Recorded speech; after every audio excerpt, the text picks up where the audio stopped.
ಕರ್ನಾಟಕದಲ್ಲಿ ದಿಢೀರ್ ಅಧಿವೇಶನ ಆರಂಭವಾಗಿದೆ. ಕೇಂದ್ರ ಸರ್ಕಾರ ಮನ್ರೇಗಾ ಯೋಜನೆ ಹೆಸರು ಬದಲಾವಣೆ ಮಾಡಿದ್ದಕ್ಕೆ ರೊಚ್ಚಿಗೆದ್ದಿರುವ ಸಿದ್ದರಾಮಯ್ಯ ನೇತೃತ್ವದ ಕರ್ನಾಟಕ ಸರ್ಕಾರ ಚರ್ಚೆ ಮಾಡೋದಕ್ಕೆ ಸದನ ಆರಂಭ ಮಾಡಿದೆ. ಆದ್ರೆ ಮೊದಲ ದಿನವೇ ದೊಡ್ಡ ಗಲಾಟೆಯಾಗಿದೆ. ಆಡಳಿತಾರೂಢ ಕಾಂಗ್ರೆಸ್ ನಾಯಕರ ನಿರೀಕ್ಷೆಗಳನ್ನು ತಲೆಕೆಳಗಾಗುವಂತೆ ಮಾಡಿದ ರಾಜ್ಯಪಾಲರು ವಿಧಾನಸಭೆಗೆ ಬಂದು ಭಾಷಣ ಆರಂಭ ಮಾಡಿದ್ರು. ಸರ್ಕಾರ ಸಿದ್ಧಪಡಿಸಿದ ಭಾಷಣ ಮೊದಲ ಮತ್ತು ಕೊನೆಯ ಪ್ಯಾರದ ಒಂದೆರಡು ಲೈನ್ ಮಾತ್ರ ಓದಿ ಹೊರ ಹೋದ್ರು. ಇದಕ್ಕೆ ರೊಚ್ಚಿಗೆದ್ದ ಕಾಂಗ್ರೆಸ್ ರಾಜ್ಯಪಾಲರಿಗೆ ಮುತ್ತಿಗೆ ಹಾಕಿ ಗಲಾಟೆ ಮಾಡಿದ್ದಾರೆ. ಇದಾದ ಮೇಲೆ ಆರಂಭವಾದ ಸದನದಲ್ಲಿ ಬಿಜೆಪಿ ಕಾಂಗ್ರೆಸ್ ನಡುವೆ ದೊಡ್ಡ ಗಲಾಟೆ ಆಗಿದೆ. ರಾಜ್ಯಪಾಲರಿಂದ ಸದನಕ್ಕೆ ಅವಮಾನವಾಗಿದೆ ಎಂದು ಕಾಂಗ್ರೆಸ್ ಟೀಮ್ ಬಿಜೆಪಿ ಮೇಲೆ ಮುಗಿಬಿದ್ರು. ಇದಕ್ಕೆ ಬಿಜೆಪಿ ಟೀಮ್ ಕೂಡ ಸರಿಯಾಗಿ ಕೌಂಟರ್ ಕೊಟ್ಟು ಈ ಗಲಾಟೆ ಮಧ್ಯೆ ಶಾಸಕ ಪ್ರದೀಪ್ ಈಶ್ವರ್ ಎದ್ದು ನಿಂತು ಬಿಜೆಪಿಗೆ ಬೈಯೋಕೆ ಹೊರಟಾಗ ಸ್ಪೀಕರ್ ಖಾದರ್ ಪ್ರದೀಪ್ ಈಶ್ವರ್ಗೆ ಒಂದೇ ಮಾತಲ್ಲಿ ಸೈಲೆಂಟ್ ಮಾಡಿಸಿದ್ರು.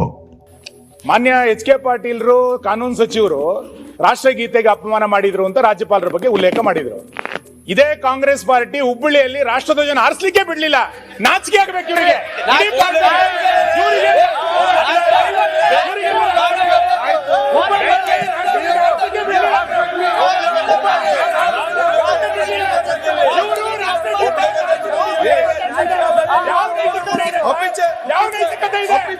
ಯಾವ ನೈತಿಕತೆ ಇದೆ ಅವರಿಗೆ?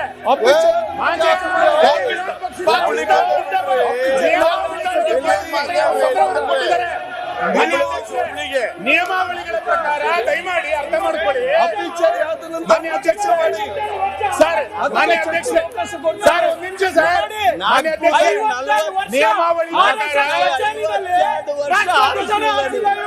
ನೀವು ಹೇಳ್ತಾ ಇದ್ದೀರಿ 52 ವರ್ಷ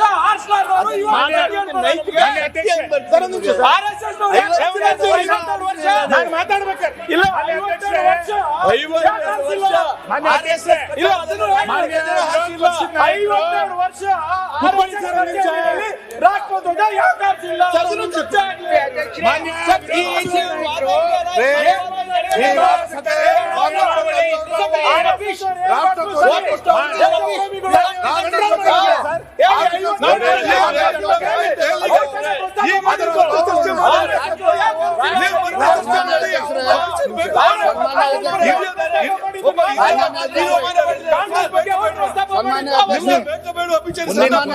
ಒಂದು ಸದನದ ಹಿರಿಯ ವರ್ಷ ತೀರೋಗಿದ್ದಾರೆ. ಅವ್ರು ಏನ್ ಬೇಕಾದ್ರೂ ಮಾತಾಡ್ತಾರೆ. ನಿಮ್ಗೆ ಬೇಕಾ ಬೇಡ? ನಿಮ್ಗೆ ಸಂತಾಪ ಬೇಕಾ ಬೇಡ? ಯಾವ್ದು ಮಾತಾಡ್ತೀರಿ? ಅವ್ರು ಮಾತಾಡ್ಲಿ. ಅವ್ರು ನೀವೇಕೆ ಮಾತಾಡ್ತಾರೆ? ಸಂತಾಪ ಸೂಚನೆ ಬೇಕಾ ಬೇಡವಾ? ಅವ್ರು ಚರ್ಚೆ ಮಾಡ್ತಾರೆ. ನಿಮ್ಗೆ ಬೇಕಾ ಬೇಡವಾ?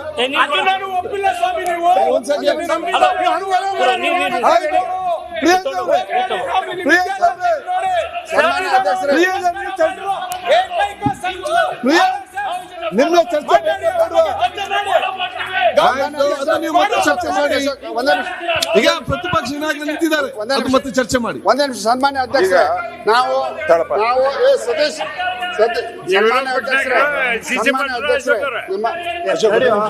ಸನ್ಮಾನ್ಯ ಅಧ್ಯಕ್ಷ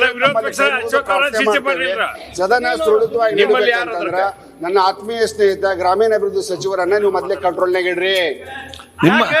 ನಿಮ್ಮ ಆತ್ಮೀಯ ಸ್ನೇಹಿತ ನೀವೇ ಕಂಟ್ರೋಲ್.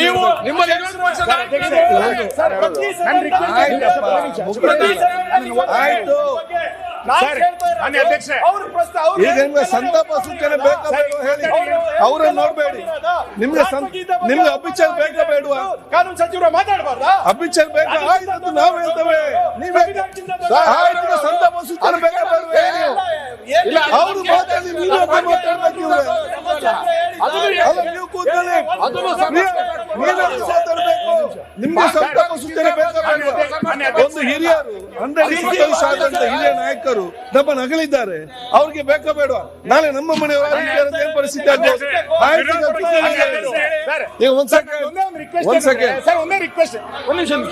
ನಂದು ಒಂದೇ ಒಂದು ರಿಕ್ವೆಸ್ಟ್ ಏನಂದ್ರೆ, ಈ ಪ್ರದೀಪ್ ಈಶ್ವರ್ ಸರ್, ನೀವು ಅಸೆಂಬ್ಲಿಗೆ ಬಂದದ್ದು ಸಂತೋಷ. ಅದು ಈ ರೀತಿಯದ್ದು ನೀವು ಕೂತ್ಕೊಳ್ಳಿ. ಪ್ರದೀಪ್ ಅವರೇ, ಪ್ರದೀಪ್ ಸರ್, ನಂದು ಒಂದೇ ಒಂದು ರಿಕ್ವೆಸ್ಟ್ ಏನಂದ್ರೆ, ನೀವು ಪ್ರದೀಪ್ ಅವರೇ ಸರ್, ಸದನ ತನ್ನ ನಿಯಮಾವಳಿಗಳ ಪ್ರಕಾರ ನಡಿಬೇಕು. ಮಾನ್ಯ ವಿರೋಧ ಪಕ್ಷದ ನಾಯಕರು ಅವ್ರು ಮಾತಾಡ್ ಕೂತ್ಕೊಳ್ಳಿ. ಮಾನ್ಯ ವಿರೋಧ ಪಕ್ಷದ ನಾಯಕರು ಈಗಾಗಲೇ ಒಂದು ಪತ್ರವನ್ನ ನಿಮಗೆ ಕೊಟ್ಟಿದ್ದಾರೆ. ನಿಯಮ 27 ಏನ್ ಹೇಳ್ತಾ ಇದೆ ನಿಮಗೆ ಕೊಟ್ಟಿದ್ದಾರೆ. ಆ ವಿಷಯ ಪ್ರಸ್ತಾಪ ಮಾಡಕ್ಕೂ ನೀವು ಬಿಡಲ್ಲ ಅಂತಂದ್ರೆ ಸದನ ಹೆಂಗ್ ನಡೆಯುತ್ತೆ? ನಾವ್ ಹೇಳ್ತಾ ಇರೋದೇನು ಅಂತ ಕೇಳಿದ್ರೆ, ನೀವು ಎಚ್ ಕೆ ಪಾಟೀಲ್ ವಿಷಯ ಪ್ರಸ್ತಾಪ ಮಾಡಿದ ನಂತರ ವಿರೋಧ ಪಕ್ಷದ ನಾಯಕರಿಗೂ ಒಂದು ಶಬ್ದ ಮಾತಾಡ್ಲಿಕ್ಕೆ ಕೊಡ್ಬೇಕಲ್ಲ. ರಾಷ್ಟ್ರಗೀತೆ ವಿಧಾನಸೌಧದ ಒಳಗೆ ಪಾಕಿಸ್ತಾನ ಘೋಷಣೆ ಕೂಗಿದಾಗ ಇವ್ರು ಏನು ಅನ್ನಿಸ್ತಾ ಇಲ್ಲ. ರಾಷ್ಟ್ರಗೀತೆ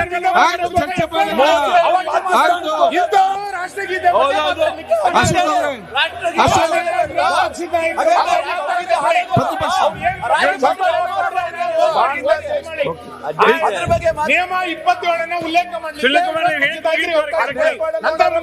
ಓಕೆ, ಒಂದ್ ಸೆಕೆಂಡ್. ಪ್ರದೀಪ್ ಈಶ್ವರ್, ಎಂತ ಸಮಸ್ಯೆ ಹೇಳಿ ಮಾರ. ಅಲ್ಲ ಅಧ್ಯಕ್ಷರೇ, ರಾಷ್ಟ್ರಗೀತೆ ಬಗ್ಗೆ ಬೇರೆ ಚರ್ಚೆ ತೆಗಿತಾರೆ. ಸಭಾಧ್ಯಕ್ಷರೇ, ಅವ್ರ ಕೈಗೆ ಕಬ್ಬಿಣ ಕೊಡಿ ಸಭಾಧ್ಯಕ್ಷರೇ, ನಿಯಂತ್ರಣ ಮಾಡಿ ಅಂತ ವಿನಂತಿಸ್ತೇನೆ ಸಭಾಧ್ಯಕ್ಷ. ಅವರ ಕೈ ಕಬ್ಬಿಣ, ನಿನ್ಗೊಂದು ಹಗ್ಗ ಕೊಡ್ಬೇಕು. ಕೊಡಿ ಸಭಾಧ್ಯಕ್ಷರೇ. ಸನ್ಮಾನ್ಯ ಅಧ್ಯಕ್ಷರೇ, ಒಂದ್ ನಿಮಿಷ. ವಿರೋಧ ಪಕ್ಷ ನಾಯಕರು 3 ಮಂದಿ ಆಗ್ಬಿಟ್ರೆ ಸನ್ಮಾನ್ಯ ಅಧ್ಯಕ್ಷರೇ, ನಾನು ಈ ರಾಜ್ಯಪಾಲರ ಭಾಷಣ ಆದ್ಮೇಲೆ ರಾಜ್ಯಪಾಲರು ಹೋಗ್ಬೇಕಾದ್ರೆ ಅವ್ರಿಗೆ ಆಗಿರೋ ಅಗೌರವದ ಬಗ್ಗೆ ನಾನು ಅಫಿಷಿಯಲ್ ಆಗಿ ನಿಮಗೆ ಒಂದು ಪತ್ರವನ್ನು ಕೊಟ್ಟಿದ್ದೀನಿ. ನಾನು ಸಂತಾಪ ಸೂಚನೆ ಆದ್ಮೇಲೆ ನೀವು ಅದಕ್ಕೆ ಅವಕಾಶ ಕೊಡ್ಬೋದಾಗಿತ್ತು, ಅಥವಾ ಸಂತಾಪ ಸೂಚನೆ ಮಾಡೋ ಮುಂಚೆನೂ ಈ ತರ ಘಟನೆಗಳು ನಡೆದಿದೆ ಅಂತ ನೀವು ಹೇಳಿದ್ದೀರಾ, ಕೊಡ್ಬೇಕಾಯ್ತು. ನಾನು ಕೊಟ್ಟಿದ್ದೀನಿ. ನಾನು ಅಪೀಲ್ ಮಾಡೋದನ್ನು ನಾನು ಅಪೀಲ್ ಮಾಡಿದವ್ರಿಗೆ ನೀವು ಕೊಡ್ದಿರಾ, ಅಪೀಲ್ ಮಾಡದೇ ಇರೋರಿಗೆ ನೀವು ಅವಕಾಶ ಕೊಡ್ತಿರಲ್ಲ. ಇರ್ಬೋದು, ಅವ್ರು ಲಾ ಮಿನಿಸ್ಟರ್ ಆದ್ರೆ ಸ್ಪೆಷಲ್ ಕ್ಯಾಟಗರಿ ಏನಿಲ್ಲ ಅವ್ರಿಗೆ. ಎಲ್ಲರೂ ಒಂದೇ, ಇಲ್ಲಿ ಇರೋರೆಲ್ಲರೂ ಕೂಡ ಎಲ್ಲರೂ ಒಂದೇ. ಎಲ್ಲಾ MLA-ಗಳಿಗೂ ಅದೇ ಗೌರವ ಇರೋದು. ಅವರು ಒಂದೇ ಓಟ್ ಇರೋದು, ನನಗೂ ಒಂದೇ ಓಟ್ ಇರೋದು. ಇಲ್ಲಿ ನಾನು ಬಿಡ್ರಿ, ಹೋಲಿ MLA-ಗಳು ನೀವೇ ಮಾತಾಡ್ಬೇಡಿ.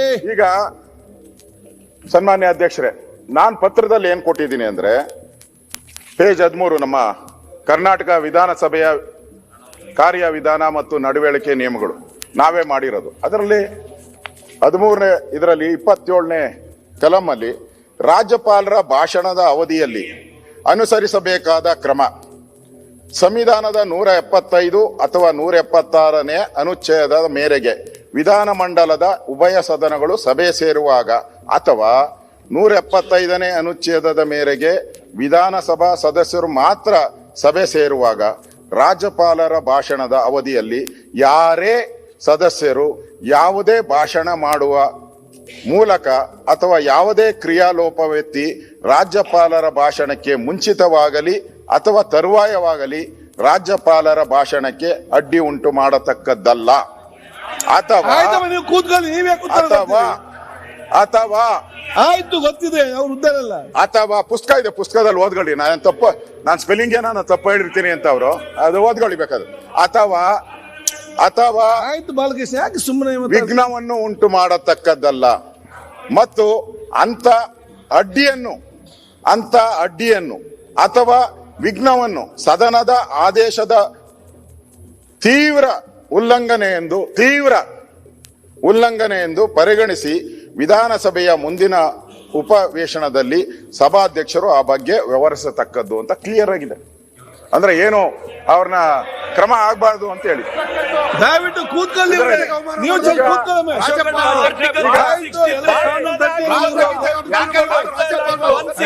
ಸನ್ಮಾನ್ಯ ಅಧ್ಯಕ್ಷರೇ,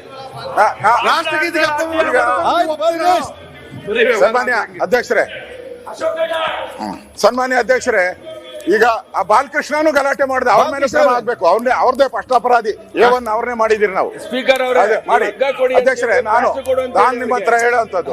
ಅಧ್ಯಕ್ಷರೇ, ಬಾಲಕೃಷ್ಣ ಕೂತ್ಕೊಳ್ಳಿ. ಅಧ್ಯಕ್ಷರೇ, ಅವ್ರು ತುಂಬಾ ನೀವೇ ಕೂತ್ಕೊಳ್ಳಿ. ಅಧ್ಯಕ್ಷರೇ, ಇಲ್ಲಿ ಆಯ್ತು, ನಾನು ಹೇಳೋದು ನೀನ್ ಮಾಡಿರೋದೇ ನೀನ್ ಮಾಡಿರೋದೇ ನಾನು ಹೇಳಿರೋದು. ಬಾಲಕೃಷ್ಣ ಅವರೇ,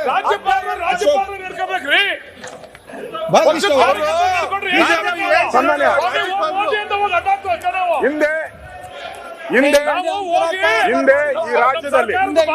ಈ ರಾಜ್ಯದಲ್ಲಿ ಗವರ್ನರ್ಗಳು ಬಂದು ರಾಜ್ಯಪಾಲರ ಭಾಷಣವನ್ನ ಮಾಡಿದ್ದಾರೆ.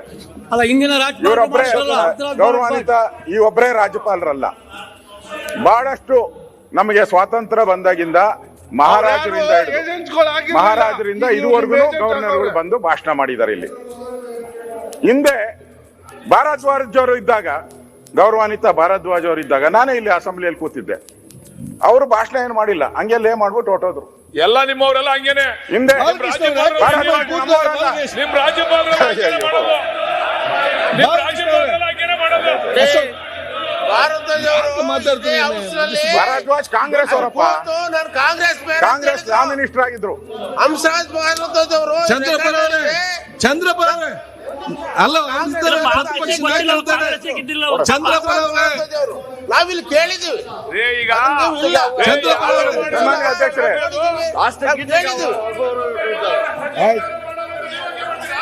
ಬಾಲಕೃಷ್ಣ ಅವ್ರು ಚರ್ಚೆ ಮಾಡಬೇಡಿ. ನೋಡಿ, ನಮ್ಗೊಂದು ಈಗ ಪ್ರತಿಪಕ್ಷ confusion, ವಿರೋಧ ಪಕ್ಷ ನಾಯಕರು ನೋಡಿ, ಯಾರಂತ. ಪ್ರತಿಪಕ್ಷ ನಾಯಕರಿಗೆ ಅವ್ರಿಗೆ ಒಂದು ಅಧಿಕಾರ ಇರ್ತದೆ. ಕೂತ್ಕೊಳ್ಳಿ ಗೋಪಾಲಕೃಷ್ಣ, ಅಲ್ಲ, ಅಲ್ಲ, ಗೋಪಾಲಕೃಷ್ಣ ಕೂತ್ಕೊಳ್ಳಿ, ನಾನು ಅವ್ರು ಮಾತಾಡಿ ಮುಗಿಸ್ಲಿ. ಅವರೊಬ್ಬರೇ ಅಂತಲ್ಲ, ಹಿಂದೆ ಗೌರವಾನ್ವಿತ ಖುರ್ಷಿದ್ ಆಲಂ ಖಾನ್ ಅವರು ಕೂಡ ಗವರ್ನರ್ ಆಗಿದ್ರು ಇಲ್ಲಿ. ಅವರು ಕೂಡ ಗವರ್ನರ್ ಆಗಿದ್ರು. ಅವರು ಕೂಡ ಇಲ್ಲಿ ಲೇ ಮಾಡಿಬಿಟ್ಟು ಹೋಗಿದ್ದಾರೆ. ಅದರಲ್ಲೇನು ತಪ್ಪು ಅಂತ ಏನಿಲ್ಲ. ನಾನು ನಿಮ್ಗೆ ಮಂಡನೆ ಮಾಡಿದ್ದಾರೆ, ಅವ್ರು ಮಂಡನೆ ಮಾಡಿ ಥ್ಯಾಂಕ್ಸ್ ಹೇಳಿ ಹೋಗಿದ್ದಾರೆ. ಅವರು ಇದಕ್ಕೆ ಸಂಬಂಧಪಟ್ಟಂತೆ, ಈ ವಿಚಾರಕ್ಕೆ ಸಂಬಂಧಪಟ್ಟಂತೆ ವೆಸ್ಟ್ ಬೆಂಗಾಲಿನ ಹೈಕೋರ್ಟ್ನು ಕೂಡ ಈ ತರದ ಸಮಸ್ಯೆ ಬಂದಾಗ ಅಲ್ಲಿ ಕೋರ್ಟ್ ಆದೇಶನ ಮಾಡಿದೆ. ನಾನು ಸುಪ್ರೀಂ ಕೋರ್ಟ್ ಆದೇಶನ ನಾನು ಓದಿದ್ದೀನಿ.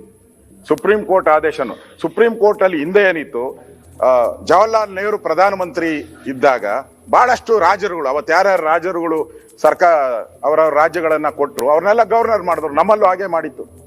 ಅವರು ರಾಜ್ಯಪಾಲರು ಆಗಿ ಬಂದ್ಬಿಟ್ಟು ಮೊದಲನೇ ಲೈನ್ ಓದ್ಬಿಟ್ಟು ಹೊರಟೋಗಿದ್ದಾರೆ.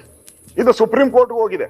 ಸುಪ್ರೀಂ ಕೋರ್ಟ್ ಕ್ಲಿಯರ್ ಆಗಿ ಹೇಳಿದ್ದಾರೆ, ನಾವು ಈ ವಿಚಾರವಾಗಿ ನಾವು ಅವರಿಗೆ ಯಾವುದೇ ಆದೇಶಗಳನ್ನ ಕೊಡಲ್ಲ ಅಂತ ಹೇಳಿದ್ದಾರೆ, ಸ್ಪಷ್ಟವಾಗಿ ಹೇಳಿದ್ದಾರೆ. ಅದರ ದಾಖಲೆಗಳೆಲ್ಲ ಇದೆ. ನಾವು ಇವರೆಲ್ಲ ಹೇಳಿದ್ದಾರೆ ಸಂವಿಧಾನದ ವಿರೋಧಿ ಅದೇನೇನೋ ಪದ ಹೇಳಿದ್ದಾರೆ. 175, 176, 176ರಲ್ಲಿ ಏನ್ ಹೇಳಿದೆ? ಅಲ್ಲ, 170 ಏನ್ ಹೇಳಿದೆ? ನೀವು ಓದಬೇಕು ಅಂತ ಹೇಳಿದೆ ಹೊರತು ಕಡ್ಡಾಯವಾಗಿ ಓದಬೇಕು ಅಂತ ಏನಿಲ್ಲ.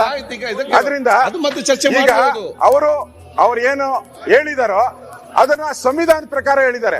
ಅವ್ರಿಗೆ ಇವತ್ತು ನೀವು ಅವ್ರಿಗೆ ಲಾ ಮಿನಿಸ್ಟರ್ ಎದ್ಬಿಟ್ಟು ಅಡೆತಡೆ ಮಾಡಬಾರ್ದು ಅಂತ ಇದೆ. ಅವರು ಎದ್ದಾಗ ಅವರು ಮಾತಾಡುವಾಗ ಯಾರು ಅಡೆತಡೆ ಮಾತಾಡಬಾರ್ದು ಅಂತ ಇದೆ, ಸ್ಪಷ್ಟವಾಗಿದೆ. ಲಾ ಮಿನಿಸ್ಟರ್ ಹೆಂಗ್ ಮಾತಾಡಿದ್ರು? ಲಾ ಮಿನಿಸ್ಟರ್ ಎದ್ದು ಅದಕ್ಕೆ ಅಡೆತಡೆ ಮಾಡಿದ್ರಲ್ಲ, ಈಗ ಅವ್ರ ಮೇಲೆ ಕ್ರಮ ಆಗ್ಬೇಕು. ಲಾ ಮಿನಿಸ್ಟರ್ ಮೇಲೆ ಕ್ರಮ ಆಗ್ಬೇಕು. ಅವ್ರ ಮೇಲೆ ಸಭಾಧ್ಯಕ್ಷರೇ, ದೇಶ ಪೂರ್ತಿ ವಿಡಿಯೋ ಓಡಾಡ್ತಾ ಇದೆ. ಎಲ್ಲಾ ಚಾನೆಲ್ಗಳು ವಿಡಿಯೋ ಅವ್ರನ್ನ ಅಡ್ಡ ಹಾಕಿರೋದು, MLA ಬೈದಿರೋದು, ಅವ್ರನ್ನ ಧಿಕ್ಕಾರ ಕೂಗಿರೋದು, ಇದೆಲ್ಲ ನನ್ನ ಹತ್ರ ವಿಡಿಯೋ ಇದೆ. ಅದು ಸ್ಪಷ್ಟವಾಗಿದೆ. ಇಲ್ಲಿ ರೂಲ್ ಬುಕ್ ಅಲ್ಲಿ ಸ್ಪಷ್ಟ ಆಗಿದೆ. ಈ ರೂಲ್ ಬುಕ್ ಅಲ್ಲಿ ಇರೋದ್ರನ್ನ ಅವ್ರ ಮೇಲೆಲ್ಲ ಕ್ರಮ ಆಗ್ಬೇಕು. ನೀವು ಕ್ರಮ ಮಾಡಿಲ್ಲ ಅಂದ್ರೆ ಅವ್ರೇನೋ ತಪ್ಪು ಮಾಡಿದ್ದಾರೆ ಇಲ್ಲ, ಮತ್ತೆ ಯಾಕೆ ಅವ್ರಿಗೆ ನೀವು ಅಗೌರವ ಮಾಡ್ತೀರಾ? ರೂಲ್ ಬುಕ್ ಅಲ್ಲಿ ಸ್ಪಷ್ಟವಾಗಿದೆ. ಅದರಿಂದ ದಯವಿಟ್ಟು ನೀವು ಇದರ ಬಗ್ಗೆ ಕ್ರಮ ತೆಗೆದುಕೊಳ್ಬೇಕು ಅಂತ ಆಗ್ರಹವನ್ನು ಮಾಡ್ತೀರಿ. ಇದನ್ನ ನೀವು ಇವತ್ತೇ ತಗೊಂಡ್ರೆ ಸರಿ, ನಾಳೆನೆ ತಗೊಂಡ್ರೆ ಸರಿ, ಇದ್ರ ಬಗ್ಗೆ ನೀವು ಸ್ಪಷ್ಟೀಕರಣ ಕೊಡ್ಬೇಕು.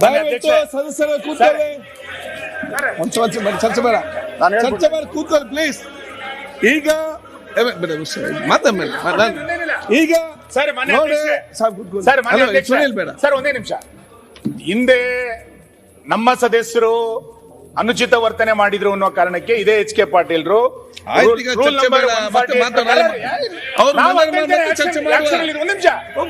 ಪ್ರಕಾರ ಇದರಲ್ಲಿ ಅವ್ರೇನು ರಾಜ್ಯಪಾಲರ ಭಾಷಣದ ತರುವಾಯ ಅಂತಾನೆ ಇದೆ. ರಾಜ್ಯಪಾಲರ ಭಾಷಣದ ತರುವಾಯ ಇವರೇ ಕಾನೂನು ಸಚಿವರೇ ಎದ್ದು ನಿಂತ್ಕೊಂಡು ಹೆಂಗ್ ಮಾಡ್ತೀರಿ ಅಂತ ಕೇಳಿದ್ದು. ನಿಮಗೆ ಸದನದೊಳಗೆ ಒಬ್ಬ ರಾಜ್ಯಪಾಲರ ರಕ್ಷಣೆ ಇಲ್ಲ, ದಯಮಾಡಿ ಇದೆಲ್ಲ ರೂಲಿಂಗ್ ಕೊಟ್ಟಿದ್ದಕ್ಕೆ ಆಕ್ಷನ್ ತಗೊಳ್ಬೇಕು ಅಂತ ಮಾನ್ಯ ವಿರೋಧ ರಾಜ್ಯಪಾಲರು. ಸರ್ ಮಾನ್ಯ ಅಧ್ಯಕ್ಷ, ನೀವು ತಗೊಳಕ್ಕಾಗಲ್ಲ. ರಾಜ್ಯಪಾಲರನ್ನ ಕರೆದು ಅವಮಾನ ಮಾಡಿ ಕಳಿಸಿದ್ರೆ, ರಾಜ್ಯಪಾಲರನ್ನ ಕರೆದು ಅವಮಾನ ಮಾಡಿ ಕಳಿಸಿದ್ರೆ ಒಬ್ಬ ರಾಜ್ಯಪಾಲರು ಮಾನ್ಯ ಅಧ್ಯಕ್ಷರೇ, ರಾಜ್ಯಪಾಲರು ದಲಿತರು ಅನ್ನೋ ಕಾರಣಕ್ಕೆ ಸರ್ಕಾರದ ಧೋರಣೆ ಇದು. ಈ ಸರ್ಕಾರಕ್ಕೆ ರಕ್ಷಣೆ ಇವಾಗ ಬಳ್ಳಾರಿಯಲ್ಲಿ ಗುಂಡಾಗಿದ್ದೀರಿ. ರಾಜ್ಯಪಾಲರಿಗೆ ಅಡ್ಡಿ ಆಗ್ತೀರಿ. ಏನ್ ಹೇಳ್ತೀರಿ? ಆಯ್ತು ಈಗ. ಈಗ ಚರ್ಚೆ ಮಾಡ್ತಾರೆ